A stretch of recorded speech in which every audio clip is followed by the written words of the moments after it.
Selamat pagi semua.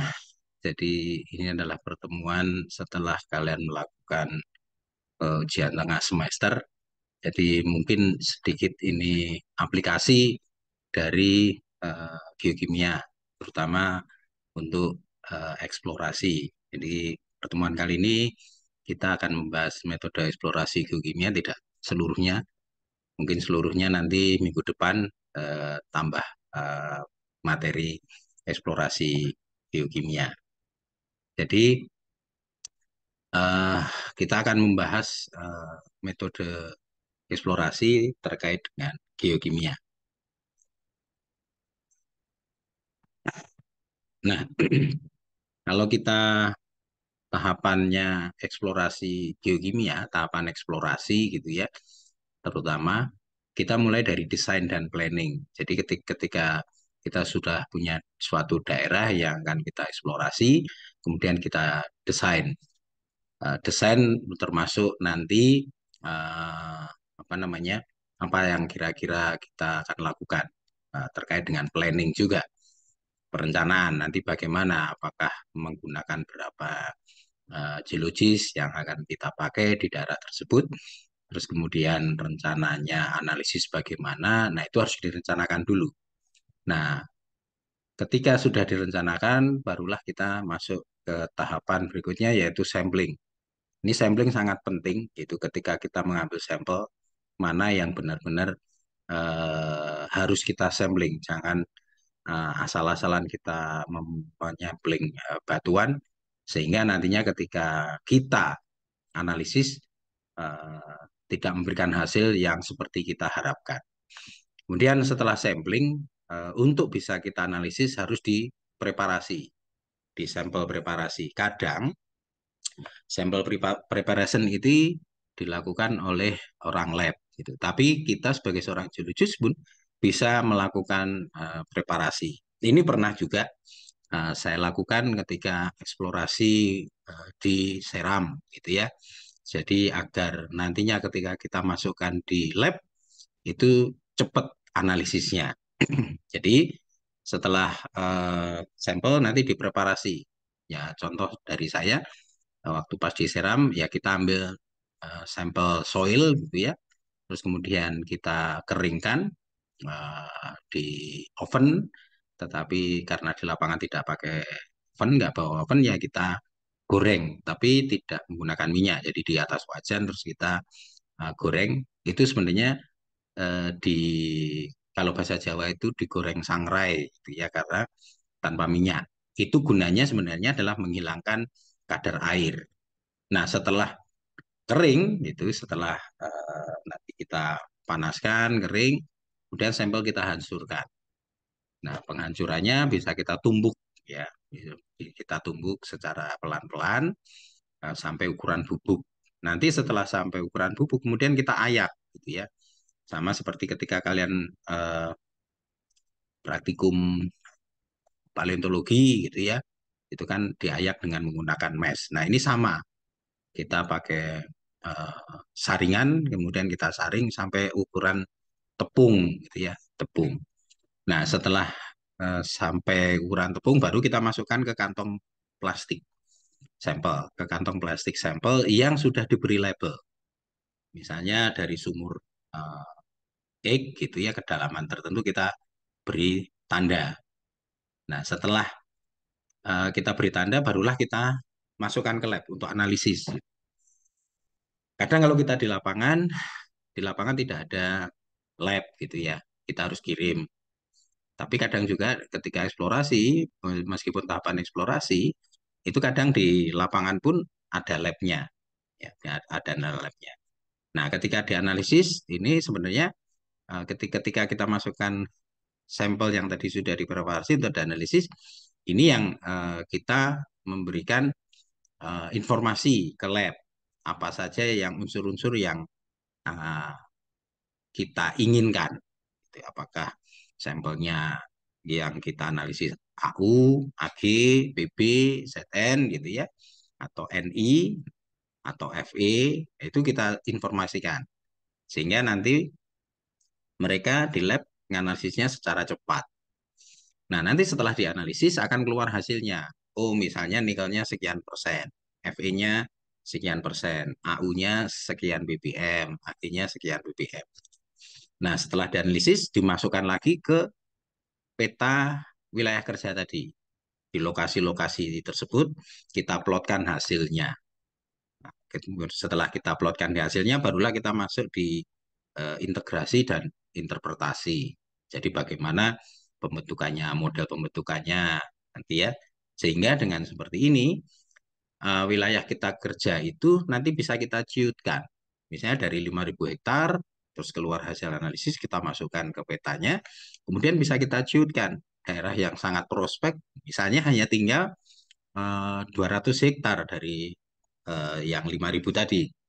Nah, itulah yang akan kita detailkan kembali. Ya, ini gambaran tahapan eksplorasi terkait dengan geokimia. Jadi kita fokusnya di geokimia, jadi nanti kita di metode yang secara geokimia. Nah, ini yang pernah saya sampaikan juga, ini adalah eh, tahapan ketika kita sampling gitu ya, untuk sebenarnya metode sampling itu untuk mengetahui potensi dan lokasi sumber daya alam. Jadi eh, kita yang di awal-awal dulu ini adalah stream sedimen. Bagaimana mencari eh, lokal lokal apa namanya tempat di mana si AU terbentuk dengan menggunakan stream sedimen. Kita ambil contohnya gitu ya. Kita ambil contohnya di sini. Misalnya di sini AU-nya tinggi, misalnya 10 ppm. Nah ini kan di hilir. Nah kita pengen tahu nih batuannya di mana. Nah kita bergerak ke hulu. Ketika ada cabang sungai dua begini, kita ambil dua-duanya di sini. Kita analisis kimianya. Kalau yang sini tinggi, oh berarti sungai ini yang akan kita telusuri, bukan yang ini karena ini tidak ada hasilnya, kosong atau sangat rendah, 0,1 ppm misalnya. Ini masih tinggi. Kemudian kita bergerak lagi ke hulu, kemudian ada cabang lagi kita ambil seperti ini, terus kemudian yang di sini hasilnya tinggi, oh berarti sungai ini. Bergerak lagi ke hulu. Kalau ada cabang lagi kita ambil. Mana yang hasilnya tinggi? Kalau misalnya di sini hasilnya tinggi, ya berarti nanti ke sini. Tetapi kalau ini hasilnya rendah tapi ini tinggi, bergerak ke sini. Demikian seterusnya sampai suatu saat ini, misalnya ada dua cabang sungai begini, kemudian hasilnya itu sama-sama tinggi. Oh berarti di sekitar inilah yang kemungkinan membawa emas, gitu ya misalnya. Nah, dari sini yang namanya hitam-hitam itu ada anomali namanya. Jadi ketika hasilnya tinggi, sementara di sini rendah-rendah, berarti ada anomali. Yang seperti saya sampaikan anomali, ada dua jenis anomali tinggi dan anomali rendah. Gitu. Tapi ya, biasanya yang kita pakai adalah anomali yang tinggi. Nah setelah nanti paling tidak ketemu lokal atau kita lokalisir gitu ya, lokalisir daerah ini yang nanti kita fokuskan lebih detail. Nah, nanti proyek berikutnya atau tahapan eksplorasi berikutnya, kalau misalnya di sini itu batuannya tertutupi oleh soil, ya tertutupi oleh soil, nah kita programnya adalah pengambilan eh, soil sampling. Kalau yang ini stream sedimen tadi, artinya kita ngambil sedimen-sedimen sungai. Nah, yang ini adalah eh, soil sampling. Ya gunanya untuk mengetahui nanti daerah daerah sini mana yang sangat prospek untuk kita teruskan tahapan berikutnya. Nah, kalau kita lihat di sini, misalnya dari sini sudah kita beri soil sampling gitu ya, ternyata apa memberikan anomali memang. Tetapi kalian lihat di sini, lingkaran-lingkarannya hitam ini antara yang di sini dengan di sini berbeda. Yang di sini lingkarannya kecil, yang di sini adalah lingkarannya besar. Jadi inilah yang anomali. Artinya di bawah tanah yang ini kemungkinan adalah batuan induknya atau batuan source-nya. Ya. Nah, untuk mengetahui yang ini tinggi, ini rendah, bagaimana? Ya tadi dianalisis secara geokimia. Ya, tidak serta-merta di lapangan kelihatan. Dianalisis geokimianya, nanti kadar HU-nya berapa, gitu ya. Nanti setelah dari hasil geokimia tadi, kita plotkan, ini biasanya dibuat grid gitu ya. Tanahnya kita beri grid-grid, kita ambil sampelnya. Nah, gridnya tergantung kebutuhan. Semakin rapat gridnya, itu semakin detail. Misalnya jarak antar titik ini 25 meter. Ada yang misalnya jaraknya 100 meter. Tetapi untuk yang eksplorasi detail gitu, nanti ini jaraknya dipendekkan sekali. Yang jarak antara titik ini dengan ini 25 meter, ini dengan 20 meter. Sehingga seperti kotak-kotak gitu ya. Itulah yang kita sebut sebagai grid, metode grid. Nah, dari sini nanti kita analisis semua, hasilnya misalnya nanti diberi nomor ini. Masing-masing titik ini diberi nomor. Apa sampelnya. Lokasi pengambilan sampelnya ini kita kita beri nomor-nomor gitu, terus kemudian hasil analisisnya kita masukkan di nomor-nomor tersebut, baru kita lokalisir seperti ini. Ya, inilah yang mungkin nanti akan dilanjutkan ke tahapan berikutnya, misalnya tahapan pemboran gitu ya, untuk mengetahui sampai seberapa dalam batuan induknya yang membawa AU tadi misalnya. Kalau kita eksplorasinya AU, kalau misalnya eksplorasinya CU ya nanti yang analisis dominannya adalah CU. Nah, dari sini ya tadi ini prospeknya. Ya, dari sini nanti meskipun ini besar-besar, mungkin di sini ada yang relatif lebih besar atau kadarnya jauh lebih tinggi. Nah, ini yang apa mungkin nanti akan kita fokuskan. Nah, bayangkan dari daerah yang segini luas itu bisa kita sempitkan menjadi seperti ini. Itulah gunanya analisis geokimia untuk membantu dalam eksplorasi. Biasanya sih kita pakai kalau kimia untuk eksplorasi logam gitu ya. AU, AG, CU, PB, ZN itu biasanya kita pakai eksplorasi geokimia. Tetapi kalau yang batu bara ya tidak, gitu, hanya dari data pemboran. Tetapi juga kadang batu bara pun kita analisis secara kimia. Jadi ada analisis proximat dan ultimat. Nanti itu hasil analisis. Nah, eh, lokalisir tadi ini ya, keterdapatan mineral yang dengan jumlah yang tinggi di sini itu tergantung dengan mobilisasi unsur atau mobilitas unsur. Nah, mobilitas unsur inilah yang akan bentuk pola-pola begini. Sama seperti yang eh, di pertemuan-pertemuan sebelumnya gitu ya. Mobilitas unsur salah satunya terkaitan dengan lingkungan geokimia. Lingkungan geokimia adalah eh, lingkungan asam.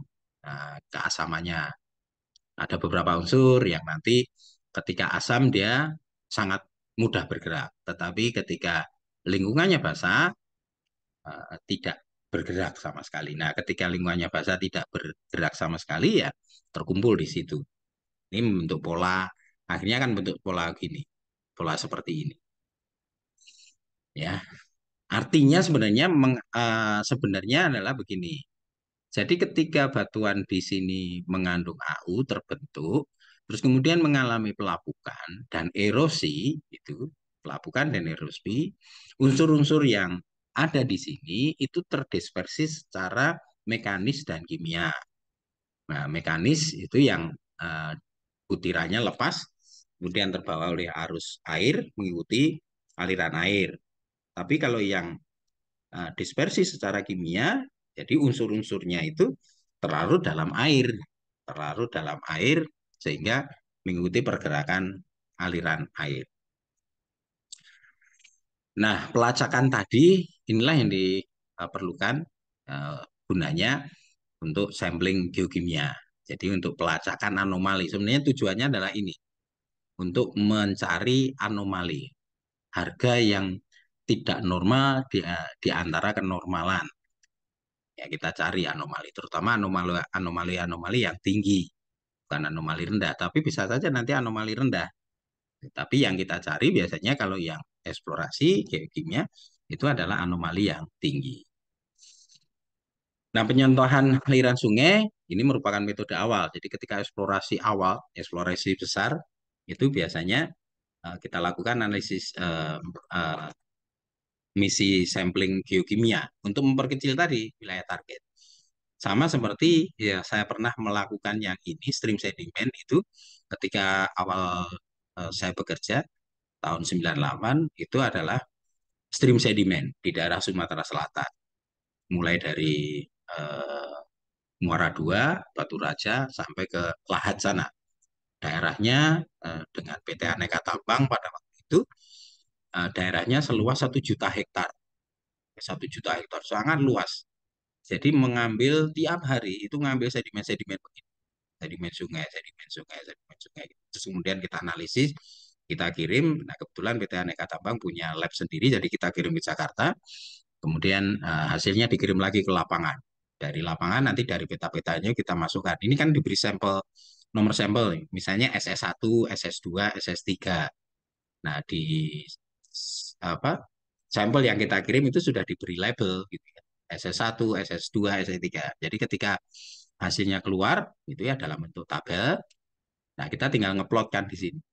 Nah, nah akhirnya dari 1 juta hektar yang di Sumatera Selatan itu pun kita dapat beberapa daerah prospek gitu ya dengan anomali yang tinggi, terutama AU karena dulu dengan aneka tambang itu adalah eksplorasi AU. Nah, ini biasanya dilakukan untuk eksplorasi pendahuluan, mencari atau memperkecil wilayah target yang dari 1 juta hektar itu nanti bisa muncul 3 daerah prospek, masing-masing satu daerah prospek luasnya hanya 10.000 hektar, ada yang 5.000 hektar seperti itu. Jadi kita ciutkan ya, biar nanti ketika eksplorasi lanjutan lebih fokus di sana. Nah, ini kembali lagi ke mobilitas unsur. Tadi ya ada beberapa unsur yang contoh misalnya ini Cl gitu ya, dia sangat mudah bergerak ketika lingkungan asam, basah pun dia masih sangat bergerak gitu. Tetapi eh, pergerakan rendah ini unsur-unsur Si, Pk ini juga rendah.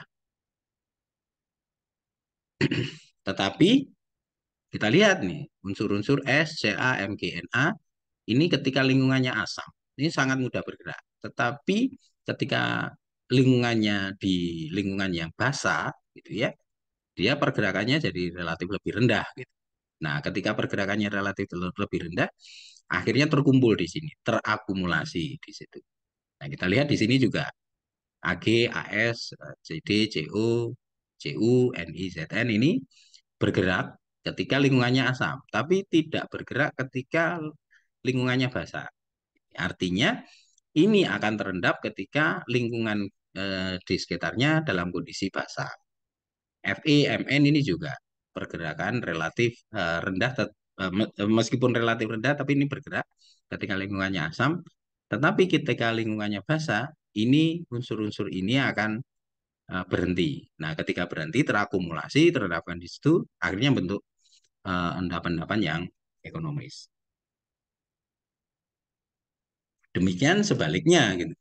Jadi kalau yang MO, SE, UV ini bergerak pergerakannya rendah ketika lingkungannya asam, tetapi eh, bergerak relatif lebih tinggi ketika lingkungannya basah. Nah, ketika sudah mengetahui seperti itu dari desain tadi, itu akhirnya kita metode samplingnya. Samplingnya bagaimana? Ini ada beberapa hal yang harus kita perhatikan, terutama pemilihan media, gitu ya. Ini harus tepat, pemilihan medium yang tepat. Ini apakah yang kita ambil butiran kasar, halus, kemudian atau batu yang kita ambil, gitu, kemudian air atau sedimen atau yang lainnya. Nah, dari pemilihan metode ini akan berkaitan dengan berhubungan dengan mobilitas unsur, ya, mobilitas unsur tadi ya dispersi, mekanis, kimia, gitu. Jadi ketika mobilitas unsur ini sifat target atau adanya keterlibatan unsur-unsur mobil atau tidak. Tadi mobilitas unsur eh, ketika lingkungannya asam dia mudah bergerak, ketika lingkungannya basah dia tidak bergerak.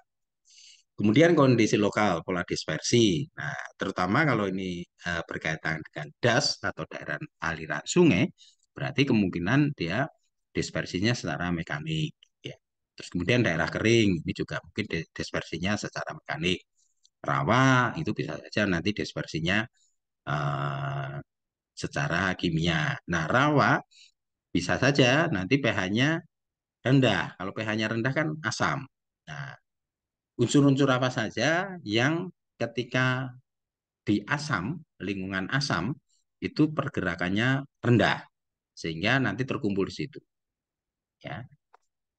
Terus kemudian di batuan segar atau lapuk, kan, batuan segar dan lapuk ini bisa saja nanti dispersi secara mekanik, gitu ya. Terus kemudian waktu, ini tergantung durasi, ya, berapa lama dia lapuk, gitu ya. Terus kemudian musim, semakin lama dia lapuk, terus kemudian musim curah hujannya tinggi, ya dia mudah sekali terdispersi secara mekanik. Terus kemudian juga ketika kita memilih media yang tepat, itu nanti beberapa metode yang akan kita lakukan. Metode Black biasanya untuk yang fraksi kasar, bisa saja fraksi halus. ASAI, AAS, SRF ini juga untuk media-media atau media yang ukurannya relatif lebih halus.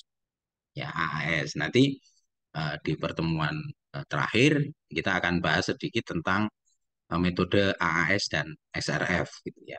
Apa itu AAS, SRF apa nanti ya akan kita diskusikan di pertemuan terakhir. Nah, beberapa metode eksplorasi geokimia ya ada paling tidak ada 7. Nah, pada pertemuan kali ini kita hanya akan membahas dua metode, ya sampling sungai atau drainase sampling, kemudian sampling air. Nah, di awal dulu juga saya sampaikan geokimia bisa dilakukan untuk menganalisis, ya, menganalisis air, kemudian untuk menganalisis sedimen, baik fraksi kasar maupun halus, kemudian batuan, ya, terus kemudian udara, dan juga tumbuhan, ya, biological sampling. Jadi tumbuhan itu yang ya, di pertemuan-pertemuan awal dulu saya juga sampaikan bisa sebagai penunjuk batuan apa yang ada di bawahnya. Ya. Tetapi pada pertemuan kali ini kita akan bahas dua metode ini, sampling sungai, sampling air. Nah, sampling sungai ini yang akan kita ambil biasanya bongkah.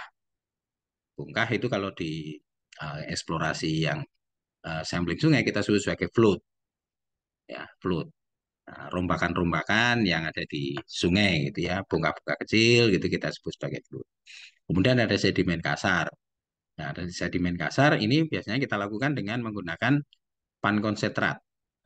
Pan konsentrat itu metode yang paling gampang adalah dengan menggunakan dulang atau mendulang. Ya. Kemudian sedimen halus ini menggunakan nayakan. Ya, menggunakan nayakan bisa saja mes 100, gitu ya. Mes 100 itu halus. Sementara kalau yang mes 40 itu berarti ukurannya kasar. Nah, kalau perlu kita ambil airnya karena tadi dispersi bisa secara mekanik maupun kimia. Jadi yang ABC ini adalah dispersi secara mekanik. Kalau yang ini dispersi secara kimia. Kemudian juga yang kedua sampling air. Ini khusus untuk air. Jadi untuk menentukan kualitas air. Jadi karena tadi unsur-unsur secara dispersi bisa secara kimia, ya kita bisa menentukan kualitas air. Gitu. Jadi seorang geologis juga harus bisa menganalisis atau menginterpretasi. Misalnya ketika kita analisis ternyata kandungan CaCO3-nya tinggi. Oh, berarti kemungkinan air itu melewati batu gamping misalnya. Seperti itu. Nah, ini drainase sampling gitu ya. Jadi kalau misalnya mengapa kok di sedimen sungai perlu kita lakukan? Nah, misalnya seperti ini. Di sini misalnya ada urat kuarsa misalnya, ada urat kuarsa di mana misalnya ini kandungannya tinggi. Ketika ada aliran sungai, nah, aliran sungai pun ada beberapa macam ya. Di sini ada lubuk namanya daerah yang relatif lebih dalam, nah, terdispersi secara mekanik. Kalau fraksinya sangat kasar, itu berarti akan tertinggal di daerah yang relatif lebih dalam. Yang halus dia akan mengalir kembali. Ya. Nah, daerah sini ini melewati si urat tadi atau vein. Nah, ketika misalnya uratnya mengandung emas gitu ya, terus kemudian tererosi oleh air, dia akan terbawa lewat butiran-butiran. Kemudian misalnya di ada air terjun gitu, di sini juga akan terkumpul nantinya. Kemudian ini sungainya meander, belok-belok gitu ya. Nah, di kelokan-kelokan yang energinya rendah, butiran yang fraksinya lebih kasar, di aliran yang relatif lebih rendah akan terendapkan. Jadi yang butiran halus akan terbawa kembali. Nih. Nah, itu pentingnya kita ambil stream sedimen tadi, ya, di mana uh, dispersi secara mekanik, itu butirannya kecil-kecil, dia akan mengikuti aliran air, tapi yang kasar-kasar akan tertinggal. Nah, biasanya kita ngambil sampelnya itu di aliran aktif, gitu. Di aliran aktif. Tapi memungkinkan kalau misalnya ini di kelokan sungai ya kita ambil di sini untuk mengetahui adakah di situ akumulasi atau penumpukan dari mineral-mineral yang kita cari, terutama mineral logam. Kemudian kita masuk yang flood sampling. Jadi pengambilan contoh untuk bongkah-bongkah.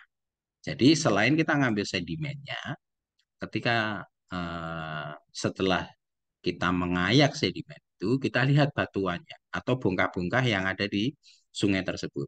Adakah indikasi, indikasi, misalnya ada alterasi atau ada ubahan batuan yang siapa tahu ubahan tersebut berguna untuk eh, penunjuk, gitu ya.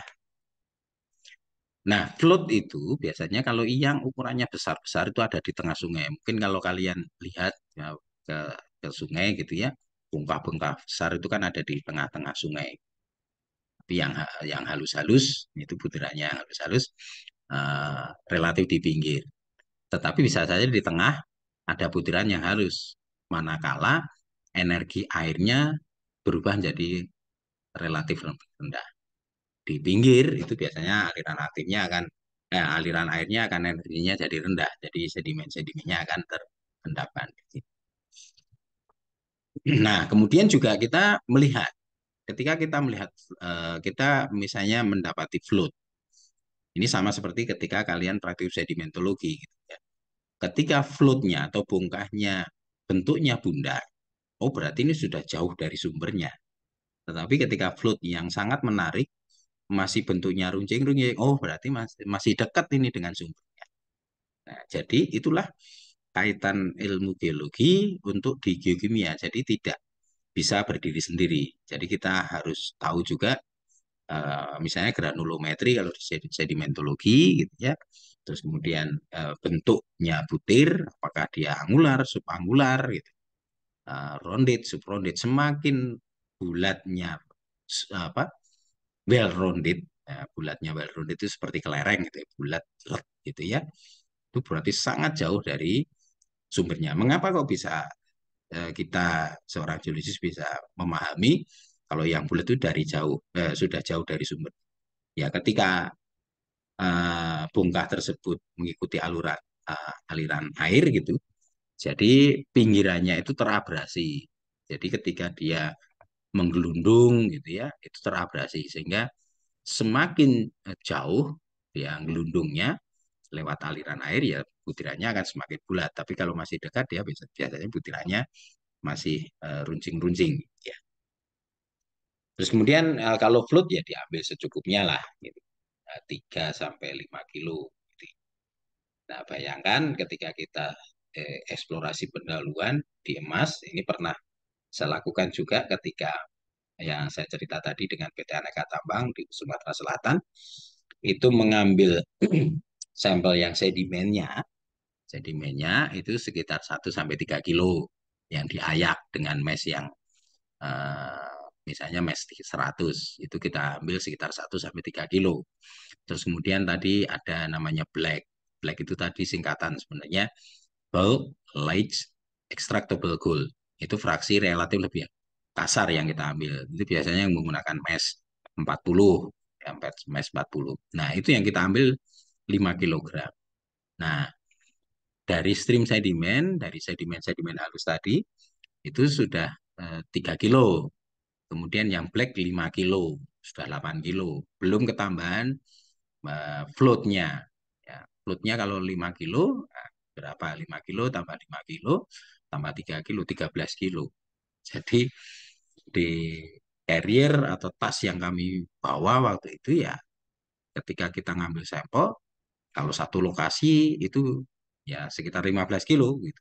Total yang kita bawa 15 kilo itu dalam keadaan basah, bukan kering ya. Basah jadi jauh lebih berat. Jadi beratnya eksplorasi di awal-awal seperti itu.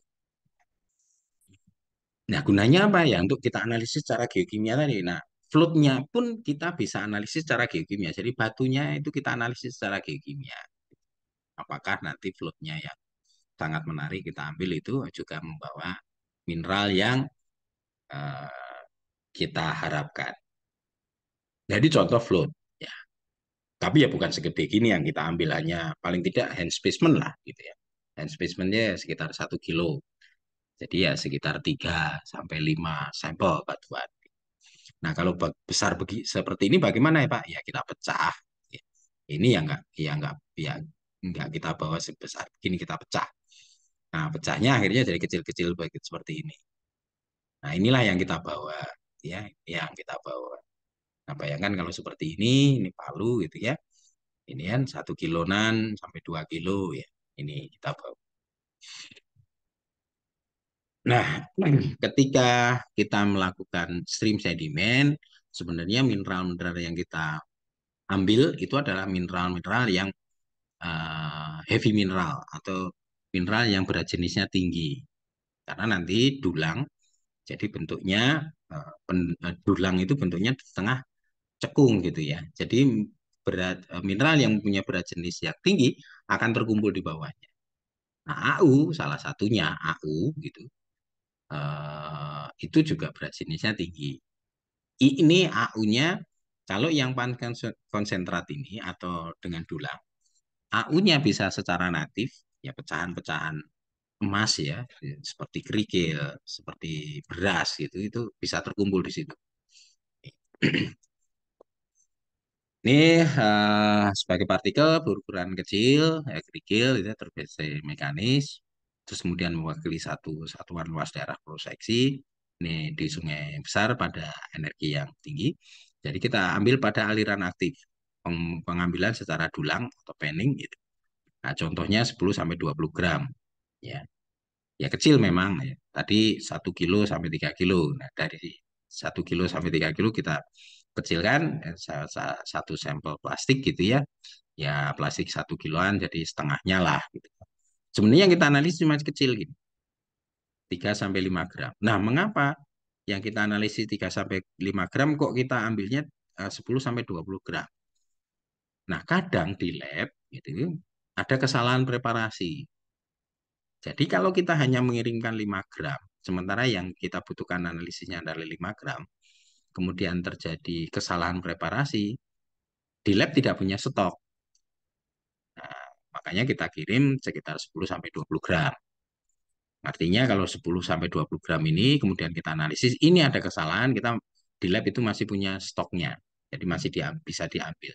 Kalau enggak, ya sudah, harus ke lapangan lagi untuk ngambil gitu ya. Ya kalau misalnya lokasinya dekat-dekat, enggak masalah gitu. Tetapi kalau lokasinya jauh, gitu, misalnya di Papua, kita harus balik lagi ke lapangan. Nah, ini berapa biaya yang harus kita keluarkan? Nah, itu gunanya tadi pentingnya desain dan planning tadi ketika tahapan eksplorasi. Jadi perlunya kita jangan desain, jangan sampai nanti kita sampling beratnya berkurang, beratnya kurang untuk analisis di lab saja kurang. Ya. Misalnya kita cuma ambil 5 gram, ya sebenarnya sudah cukup 5 gram. Tetapi manakala kita kirim ke lab, kemudian ada kesalahan preparasi, ya, di lab nggak punya cadangannya, ya, stok yang sama gitu. Jadi ya harus ngulang lagi. Nah, yang diukur adalah THM, ya, total heavy metal. Ini pengujian kadar unsur berat di lapangan dengan metode kolorimetri. Kadang, seperti yang saya sampaikan di eh, camp gitu ya, kalau kita analisis, kita eksplorasi di camp, kadang ya ada labnya, tapi kadang ya tidak. Nah, metode yang paling gampang gitu ya, total heavy mineral untuk mengetahui unsur-unsur yang ada di larutan atau di stream sedimen tadi dengan menggunakan metode kolorimetri. Sama seperti ketika kalian praktikum kimia analit gitu ya, mencampur beberapa bahan. Oh, misalnya kalau dicampur ini bahan ini nanti warnanya jadi ini, kalau warnanya jadi biru misalnya kandungannya unsur ada ini. Jadi seperti itu kolorimetri. Nah, preparasi contoh ini pengeringan. Nah, pengeringan tadi saya sampaikan waktu saya diseram itu digoreng. Bisa saja dipanas terik matahari, gitu ya. Tetapi kalau cuacanya mendung kan nggak bisa kering gitu ya, butuh waktu misalnya 2 atau 3 hari. Tetapi ketika kita goreng atau kita oven, nah itu jauh lebih cepat. Nah, setelah ini baru diayak. Ya, seperti yang saya sampaikan tadi, gitu, sama seperti seram. Jadi setelah kering, nanti kita tumbuk jadi halus baru kita ayak. Nah, ini metode yang kolorimetri gitu ya, menentukan kadar unsur X pada sampel. Jadi misalnya warna seperti ini, nanti kandungan unsurnya adalah seperti ini. Jadi kita harus punya eh, apa namanya pembanding, gitu ya, unsur-unsur pembanding yang dalam bentuk larutan seperti ini. Kalau warna ini adalah unsur yang terdapat di larutan ini adalah unsur X misalnya. Kalau warnanya ungu begini, unsur Y misalnya. Kita harus punya pembanding seperti itu. Nah, ketika di lapangan, kemudian kita campuri dengan larutan kimia, warnanya seperti apa gitu. Semakin misalnya ungunya semakin gelap, berarti kandungan unsur Y-nya semakin tinggi. Misalnya, ya. Nah, ini yang metode yang paling gampang dilakukan secara kimia. Ya, tapi tergantung lagi di perusahaan tersebut. Di lapangan ada enggak? Kalau tidak ada ya kita cukup sampai preparasi gitu. Sampel, kemudian kita keringkan, kemudian kita tunggu, kemudian kita halus, kemudian kita masukkan lagi ke kantong sampel dengan label yang sama, baru kita kirim ke lab. Kemudian kalau konsentrat, jadi yang untuk mengetahui mineral-mineral berat gitu ya, di tulang gitu ya. Ini ada beberapa mineral yang dengan berat jenisnya yang tinggi. Ini ada kasiterit, ada diamond, ada turmalin, kromit, garnet, rutil, spinel, gold gitu ya. Terus kemudian ada zirkon. Besi gitu ya, pasir besi itu juga tinggi. Jadi ketika berat jenisnya tinggi, ketika kita dulang nanti yang besi, unsur besi itu akan tertinggal di tengah. Yang ringan akan kita buang. Nah, ketika sudah terkumpul di tengah, barulah kita pertama kita lihat dengan menggunakan lobe. Gitu ya. Siapa tahu ada satu butiran warnanya kuning emas ya, mungkin emas.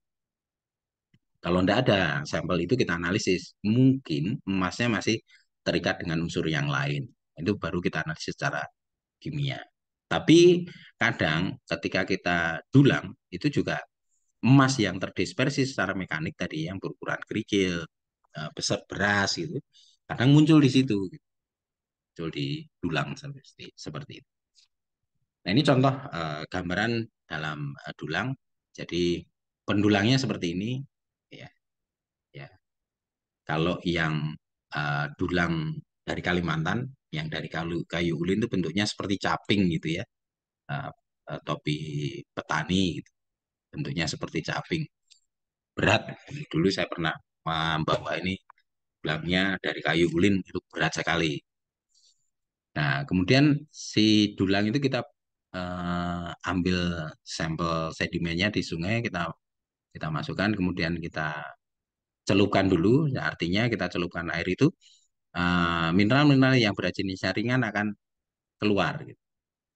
Di sini, terus kemudian kita putar-putar, kita goyang-goyang si dulangnya itu sambil untuk mengeluarkan butiran-butiran yang berbutir ya, atau yang berat jenisnya relatif rendah.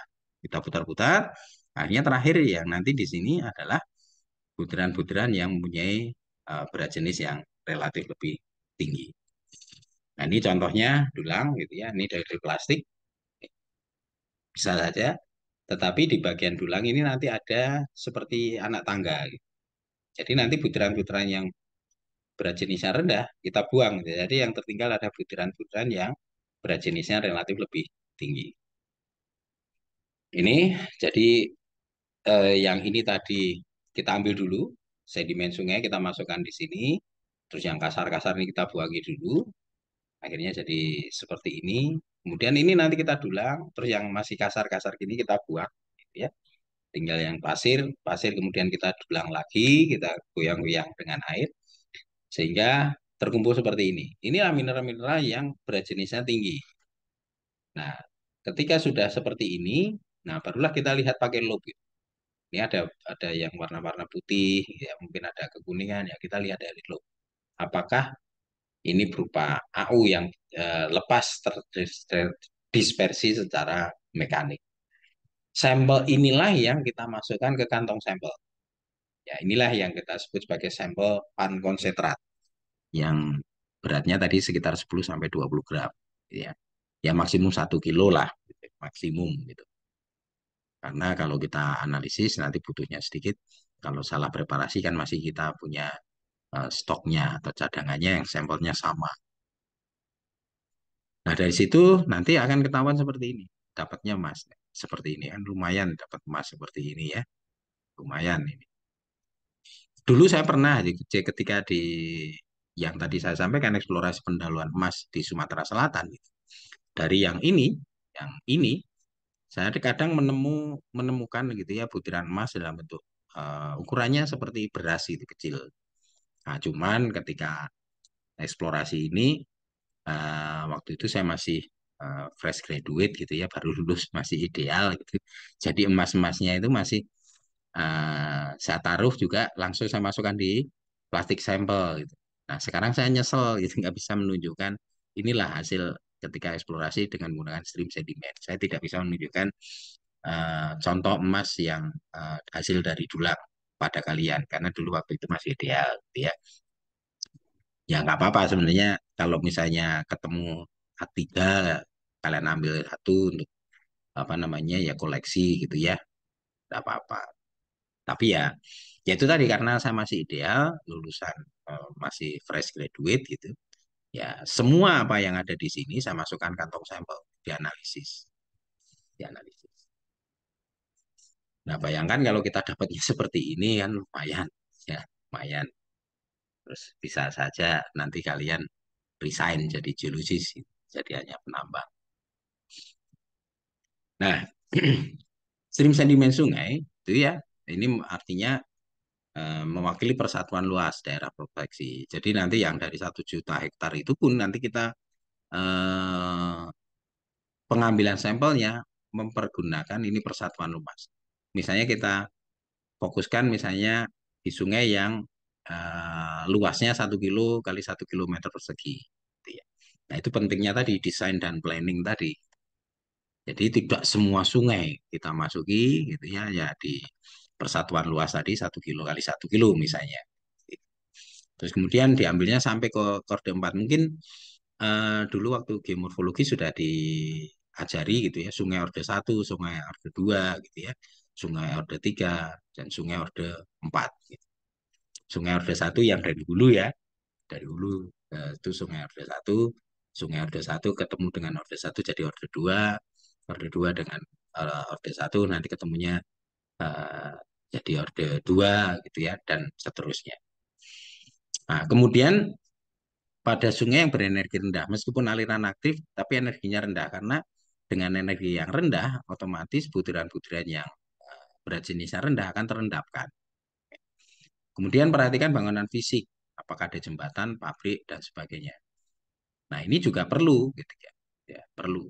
Ketika kalian mengambil sampel, gitu ya, ternyata sampel yang kalian bawa, yang kalian ambil itu di bawah jembatan. Nah, di jembatan tersebut konstruksinya mengandung besi, apa tiangnya misalnya menggunakan besi. Otomatis nanti ketika kalian ambil sampelnya, ketika analisis pasti besinya akan tinggi. Ya, meskipun tidak kelihatan gitu ya, tapi besi itu berkarat, unsurnya akan lepas gitu.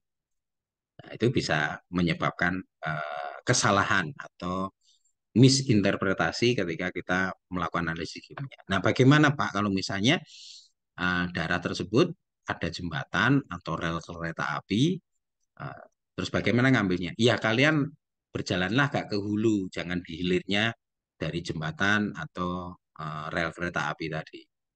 Kalau di hulunya itu agak ke hulu sedikit gitu, artinya kan terbebas.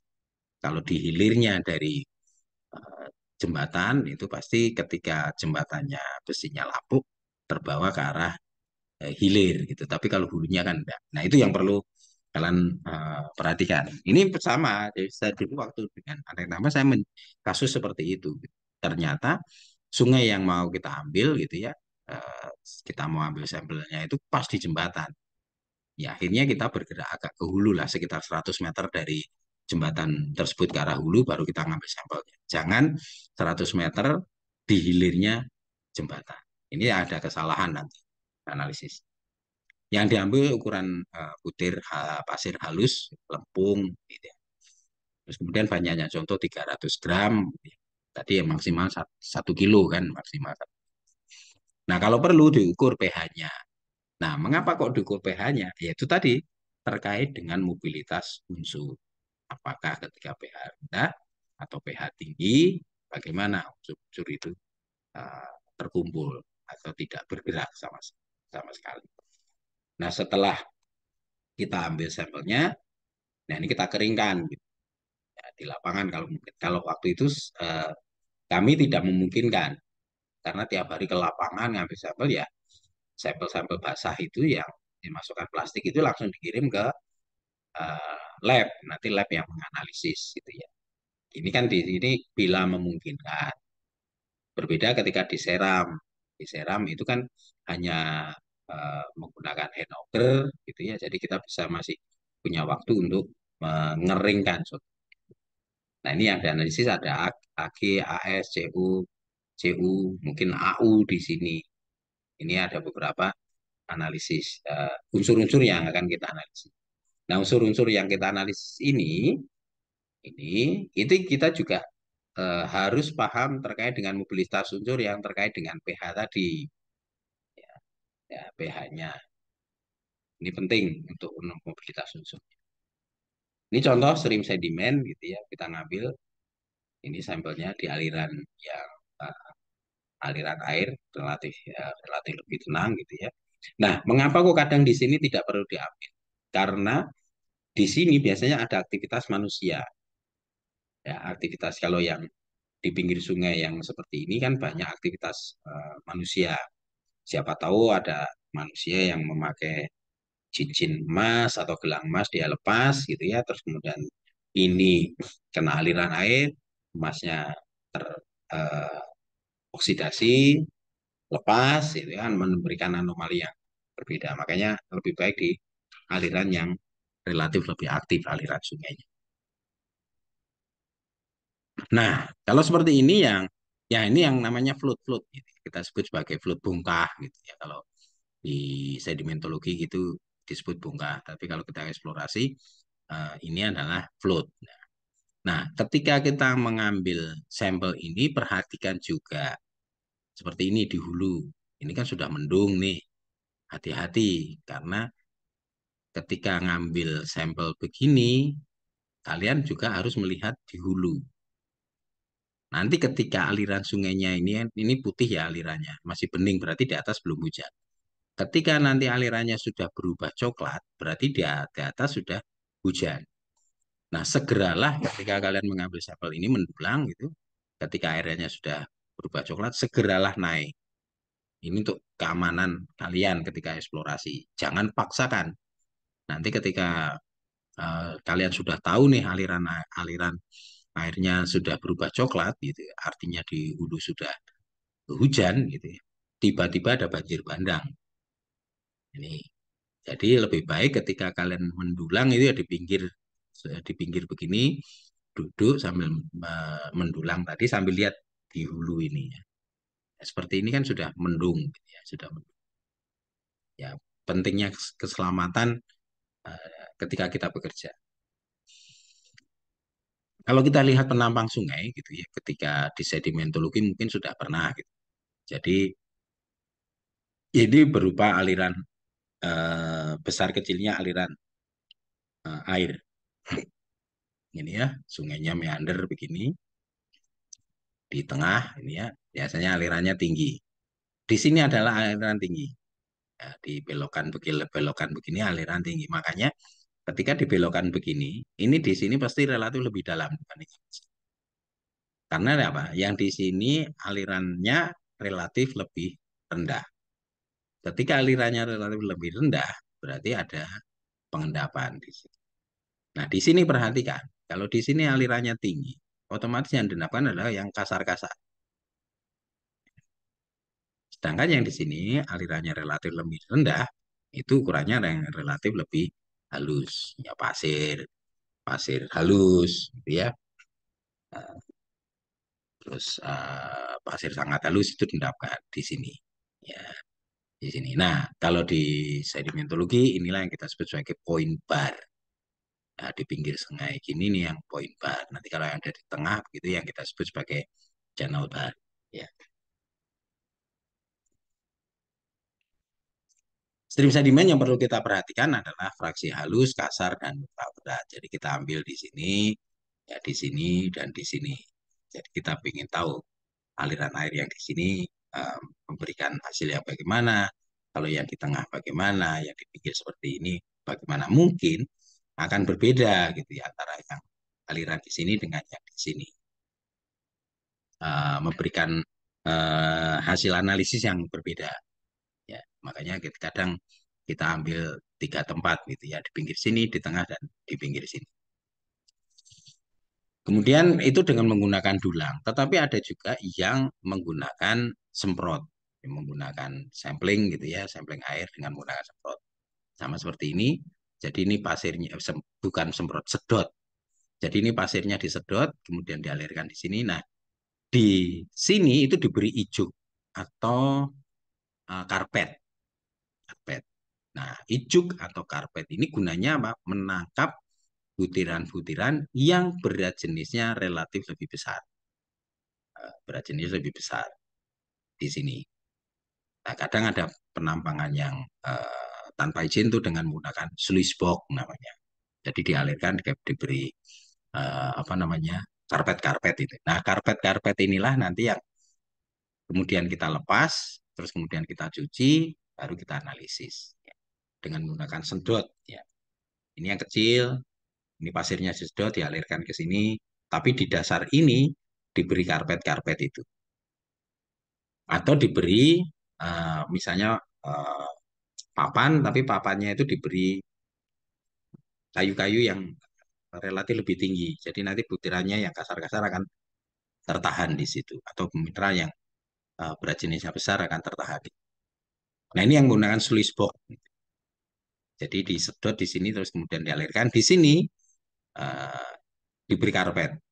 Ini untuk timah di Pulau Bangka. Jadi penambangan mineral-mineral yang membawa timah itu namanya kasiterit. Ya. Penambang rakyat itu dulu singkatannya peti, gitu, ya, penambangan tanpa izin. Karena ini ya nggak izin, nggak izin. Jadi pasir-pasirnya disedot kemudian dialirkan di sini. Nanti mineral-mineral beratnya. Ini eh, papannya ini miring ya, tidak datar, agak miring sedikit lah. Jadi ketika ini diberi aliran, nanti kalau butirannya kasar dia akan tertinggal di situ. Tapi miringnya ya jangan terlalu miring. Gitu. Nanti kalau terlalu miring curam, jadi tidak ada batuan yang atau butiran yang tertinggal di situ. Dengan menggunakan sedot begini ya, sama ini untuk baka itu. Jadi ini difoto dari jauh, ya, dekatnya yang seperti ini. Kemudian kalau kita lihat di eh, pantai-pantai, kadang kita juga lihat pasirnya itu hitam. Nah, sebenarnya mudah kalau kita di pantai, kita bawa magnet saja, bawa magnet. Kemudian magnetnya kita genamkan di pasir itu, terus kemudian kita angkat. Kadang kalau dia banyak mengandung besi, besinya akan nempel pada magnet tersebut. Artinya sebenarnya pasir itu banyak mengandung Fe-nya. Nah, kalau di Jawa itu di sebelah selatan pantai Jawa, mungkin kalian pernah ke Parangtritis gitu ya, ke Depok, itu pasirnya relatif hitam, terus kemudian kita kasih magnet yang besinya itu akan tertempel di magnet. Nah, kalau kita kembali lagi ke kristalografi, mineralogi, ada sifat dari mineral itu yang mempunyai sifat kemagnetan. Jadi mineral-mineral logam kadang mempunyai sifat kemagnetan. Jadi ketika kita tempel di magnet, dia akan nempel di magnet. Kemudian kalau kita sampling air gitu ya, ini sampling air, ini pengukuran pH misalnya, terus kemudian pengukuran TDS, total dissolved solvent gitu ya. Ini diukur pH-nya tadi. Kemudian kalau kita ambil sampel airnya, ya, ya kita ambil masukkan ke botol ini. Usahakan botol ini yang tidak reaktif dengan air, gitu ya. Misalnya botolnya adalah kaca. Plastik itu kadang reaktif dengan air. Ya, artinya ketika reaktif airnya kita masukkan ke botol plastik, ya nanti memberikan hasil yang berbeda ketika kita analisis di lab. Tetapi kalau yang botolnya kaca gitu ya, kaca tidak akan reaktif dengan air. Jadi hampir sama. Tetapi ada juga kalau kita hanya mengambil air gitu, usahakan 1 kali 24 jam harus segera dianalisis. Misalnya eh, kalian ngambilnya hari ini jam 8 gitu ya. Itu maksimum jam 8 pagi besok itu harus sudah masuk di lab. Karena kalau misalnya lebih dari 1 kali 24 jam, organisme yang mikroba ini kalau lebih dari 24 jam terus kemudian kita simpan dalam suhu kamar gitu ya atau suhu permukaan itu mikrobanya akan berkembang sehingga nanti juga ada kesalahan. Nah, terus bagaimana Pak kalau misalnya daerahnya jauh untuk ke lab aja butuh waktu. Nah, itu bisa saja. Jadi sampel-sampel air yang ada di botol kaca tadi kita disimpan dalam box pendingin. Jadi menggunakan box, terus kemudian kita masukkan, terus kemudian kita beri es. Gitu ya. Nah, es itu gunanya menjaga ketika bakteri di bawah suhunya di bawah 0 atau 0 derajat Celcius, itu bakteri tidak akan berkembang. Ya, jadi masih memungkinkan. Tetapi memang sedapat mungkin, sebaik mungkin uh, 1 kali 24 jam. Ya. Bisa saja disimpan dalam box es tadi. Atau, ya, jadi si airnya ini diberi larutan. Di mana larutan itu sebenarnya adalah menjaga agar bakteri-bakteri tadi tidak berkembang. Diberi reagen, gitu ya, diberi reagen. Itu boleh. Ya, itu misalnya kalian ngambil sampel airnya ini jauh gitu ya. Jadi masih memungkinkan. Tetapi kalau misalnya kalian mengambil sampelnya dekat dengan lab gitu ya, usahakan tidak boleh lebih dari 1 kali 24 jam. Syukur-syukur cepat gitu ketika kita ngambil sampel air terus kemudian kita masukkan ke lab. Ketika di lab ya, nanti hasilnya akan mendekati kualitas air yang seperti di lapangan. Ini air, kandungan unsur air dalam kandungan unsur dalam air sangat rendah, berinteraksi dengan batuan dan tanah. Nah, mengapa kok kadang kita mengambil sampel air? Ya, mengetahui untuk kualitas air. Airnya untuk apa sih? Gitu. Misalnya untuk air minum. Nah, di aturannya Permenkes, itu, Peraturan Menteri Kesehatan, ada baku mutu air. Misalnya bakteri mikrobanya, bakteri coli dan E. coli-nya tidak boleh tinggi. Kemudian unsur Ca atau kesadahannya, CaCO3-nya tidak boleh tinggi. Nah, CaCO3 itu kesadahan tinggi, dia sebut sebagai kesadahan tinggi. Kalau kalau kandungan airnya banyak mengandung CaCO3, kalau kita konsumsi terus-menerus, itu yang akan menyebabkan kencing batu atau batu ginjal. Ya.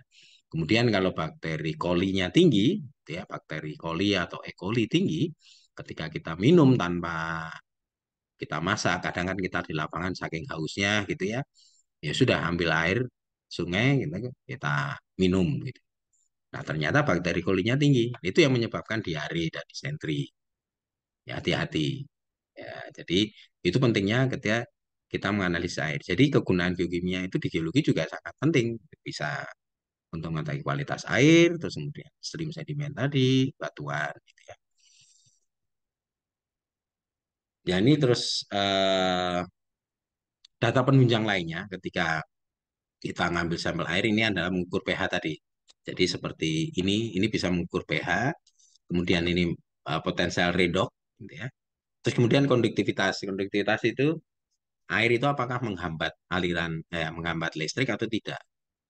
Kalau airnya mengalirkan listrik, oh berarti kandungan klorinnya atau Cl-nya tinggi gitu. Nah, itu yang perlu kita perhatikan gitu ya. Data penunjang lain-lain. Nah, ini biasanya gunakan botol 2 kali 100 mili. Nah, ketika kita mengambil sampel air seperti ini jangan langsung, misalnya kita punya botol, gitu ya, botol kaca, ya 100 mili gitu. Terus kemudian kita ambil, usahakan botolnya tadi dibilas dengan air ini sebanyak 3 kali. Nah, kenapa kok 3 kali, Pak? Ya SOP-nya begitu, gitu ya. Baik botol maupun tutupnya dibilas. Karena takutnya begini, kalau botol baru mungkin tidak kelihatan gitu ya, tetapi di dalamnya itu ada unsur-unsur yang lain. Nah, ketika kita bilas unsur-unsur yang lain tercuci gitu ya. Nah, ibaratnya botol itu kalaupun diisi air, ketika kita bilas berarti botolnya itu kondisinya sudah sesuai dengan kondisi air yang ada yang akan kita ambil sampelnya. Jadi jangan serta-merta kalian ambil, harus kalian bilas dulu. Botolnya kalian bilas dulu dengan air yang akan kita ambil untuk kita analisis gitu ya. Terus kemudian hindarkan organik dan sedimen. Kalau misalnya ada mata air gitu ya, terus tertutupi oleh rumput-rumput, ya jangan langsung diambil begitu ya, bersihkan dulu.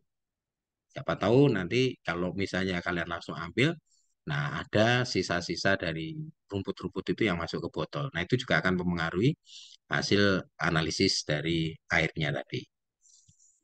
Kemudian pengasaman ini perlu ya. Ya tadi, kalau misalnya daerahnya terpencil gitu, kita ke kota aja misalnya perjalanannya dari tempat itu 3 hari 3 malam. Nah ini gunanya ini pengasaman. Itu mencegah presipitasi atau pengendapan, kemudian mencegah oksidasi, gitu ya, Fe, oksidasinya. Karena kalau botolnya, meskipun di dalam botol, kalau botolnya kena panas matahari itu bisa terjadi oksidasi. Kemudian juga pengasaman ini membunuh mikroorganisme tadi. Jangan sampai nanti sampelnya kita analisis 3 hari 3 malam kita lupa memberikan pengasaman atau kita tidak simpan dalam uh, box pendingin gitu. Nah mikroorganismenya tumbuh. Percuma udah ngambil 3 hari 3 malam jalannya, tapi begitu kita analisis sampelnya gagal dengan hanya karena misalnya keteledoran kita tidak menyimpan di di kotak pendingin maupun diberi pengasaman. Kan sia-sia 3 hari kita ke lapangan sia-sia. Nah ini seperti yang saya sampaikan tadi, mengapa kok kita ngambil sampel air atau sampel sedimen itu jangan pada dekat dengan uh, budidaya manusia. Ini ada rel kereta api misalnya. Ini rel kereta api. Rel kereta api itu kan terbuat dari besi. Kalau bayangkan, ini kalau kalian lihat, ya, kalau kalian lihat ini, nanti hasil analisisnya akan berbeda. Ini contohnya, ini ada jembatan, itu rel kereta api. Kalian ambil di sini, ini hasilnya 340 Fe-nya misalnya. Tapi ketika kita bergerak ke hulu, ya, hasilnya akan berbeda. Ini sangat berpengaruh. Ini hampir 2 kali lipatnya di sini. Karena apa? Ketika kita melewati di sini, ini ada besinya yang mengalami oksidasi gitu. Kalau kita di permukaan gitu besinya mengalami oksidasi, terus kemudian lepas masuk ke sungai, ya kita terkumpul di situ, nah, hasilnya akan memberikan anomali yang berbeda. Ya. Lebih baik kalau ada bangunan, gitu ya, kita agak bergerak ke. Kemudian ini juga, nah, kereta api gitu, kalau kita ambil di sini, aliran sungainya ke sana. Yang ini aliran sungainya ke sana. Ya. Yang di sini kan relatif kecil-kecil, tapi begitu dekat dengan uh, rel kereta api, kalian perhatikan nih, sengnya tinggi sekali nih, lebih dari 700. Sementara di sini kecil-kecil, ya, kecil-kecil gitu. Nah, cuman 100 ppm. Ya. Di sini sudah 7 kali lipatnya. Ya akan memberikan hasil yang berbeda. Jadi manakala nanti ketika kalian eksplorasi stream sedimen, begitu misalnya sungai yang kita ambil pas posisinya ada di bawah sungai, ya kalian bergeraklah ke hulu. Mungkin sekitar 100 meter dari hulu atau 50 meter dari sungai dari jembatan tersebut ya. Jangan di hilirnya. Nanti memberikan hasil yang berbeda seperti ini. Ketika hasilnya berbeda gini, wah, kalau kita eksplorasinya seng gitu ya, ya perusahaan seneng, wah ini hasilnya tinggi nih. Tapi ternyata begitu kita eksplorasi, wah, ternyata di sini ada rel kereta api gitu. Atau misalnya kita eksplorasi besi gitu. Wah, di sini tinggi sekali kan, lebih dari 700 kan memberikan anomali yang sangat tinggi. Wah, ini prospek ini, daerah prospek ya. Begitu kita tindak lanjuti, ah ternyata ini di hilirnya dari rel kereta api, gagal semua gitu ya. Daerah yang tadinya kita bikin prospek, akhirnya ya tidak jadi prospek gitu. Nah, nanti yang geologisnya yang di uh, kena tegur biasanya. Bagaimana ini dulu samplingnya, bagaimana ini dulu perencanaannya, gitu ya. Nah, itulah pentingnya desain dan planning di awal, gitu ya. Nah, kita ambil air, ini kadang jangan seperti ini ya.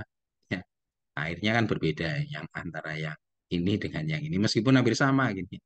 Yang bersama airnya warnanya sama, tapi kan ini berbeda. Jangan. Ya. Kemudian bisa juga kita lakukan sampling di laut gitu ya, gunakan kapal. Ini sampling dari kapal Barunajaya dulu punyanya LIPI, gitu ya.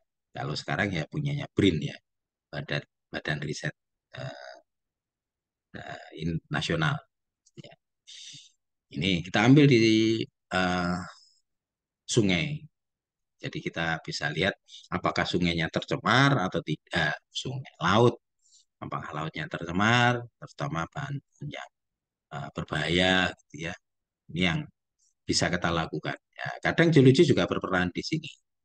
Ya, memang secara secara ilmu ini banyak yang dari oceanografi, tetapi kita geologi juga bisa membantu di eksplorasi seperti ini. Nah, mungkin itu yang bisa saya sampaikan terkait dengan metode eksplorasi geokimia, metode geokimia untuk eksplorasi ya, terutama untuk serim sedimen dan air. Terima kasih atas perhatiannya, kuliah saya dan uh, selamat siang.